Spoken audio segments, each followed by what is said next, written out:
Peggy 18.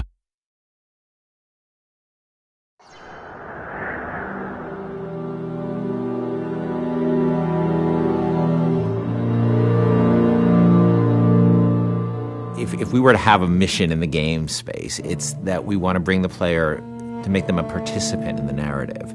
By bringing this character, Elizabeth, into the game, by having her with you pretty much for almost the entire game, we knew that if we didn't get her right, the game wouldn't be right.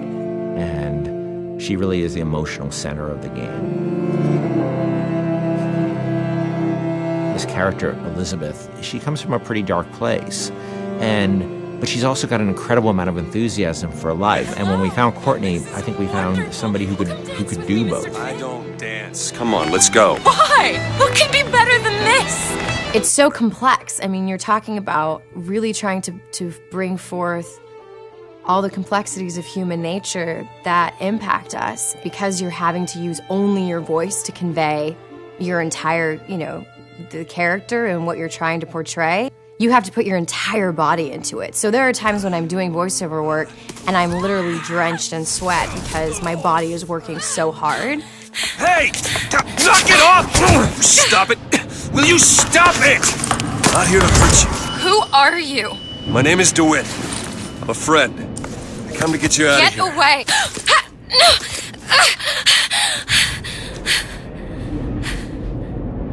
Are you real? It's not these one-note emotions, and I think that's what was so important to us as a collaborative team, to be really putting forth a narrative that was strong and that was complex and that was, reflective of how deep and the myriad of emotions that human beings experience.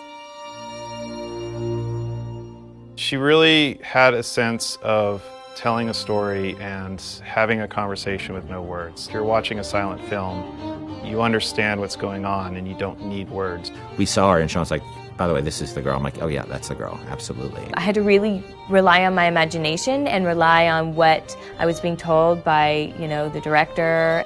Weird for me to see myself, literally, every movement that I did. Yeah. I mean, I see myself in it. I mean, it might not be my face, but the thing is she's actually in a world. When I did it, I was in an empty room. Yeah. They put me out into this giant sort of basketball court, it looked like, with stuff taped out on the floor that was sort of like the imaginary, world. She had to do a lot of physical things that I probably wouldn't do in my everyday life, kicking some butt and, with a bat and beating the hell out of something. It just started to feel like it was my voice, I just really started to connect with it physically, and this voice was all one. I don't understand, how could we get there?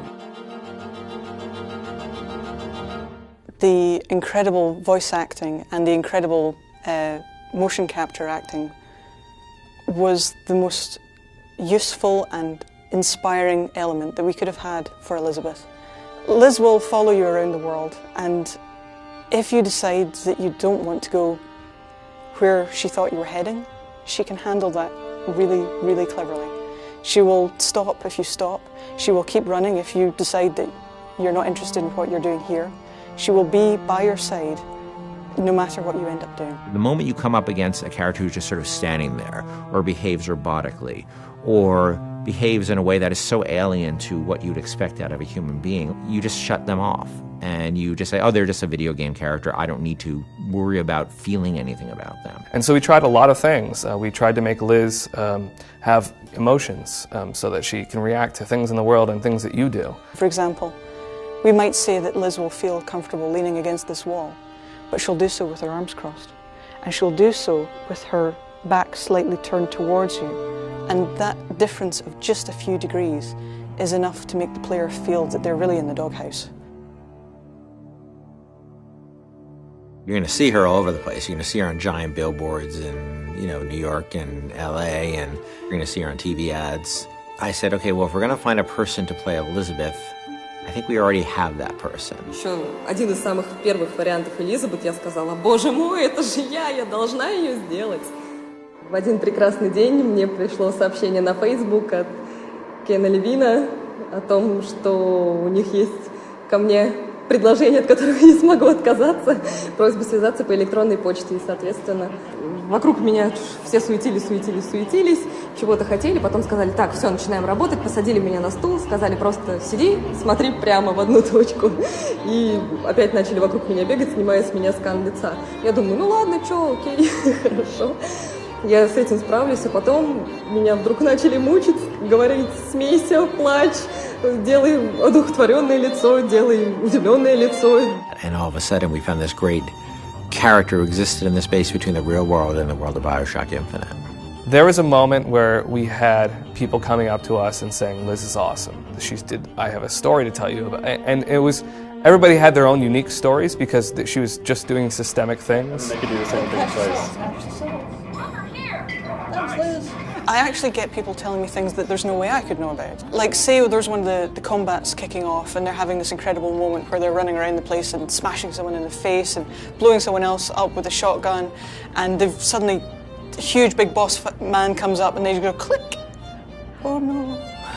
And then suddenly from the side, Liz goes, Booker, over here! You press the button, she throws it, you grab it and just go boom! And they come up to me and go, and it was amazing! And I was like, yeah, me and Liz, we're gonna kick ass, nothing we can't do. That's right. Even if we just break that barrier sometimes, where people feel she's a friend or somebody going through this experience with them, then that would be very exciting for me. I really hope people fall in love with her. I fell in love with her. I forget she's not a real person sometimes, and I know Courtney really well, and I forget sometimes that that's Courtney's voice, and that's Heather's motion, and that's the team's other work, and she becomes a real person to me many times. And I think the reason we call her Liz internally is because she became a real person to us in a lot of ways. Elizabeth has been locked in her tower for however many years it was, and now instead she's going to be released from her secondary tower, which is our studio, and let loose in the world for real. And that's just an incredible feeling. Let's go! Come on, let's go! Come on, let's go right now!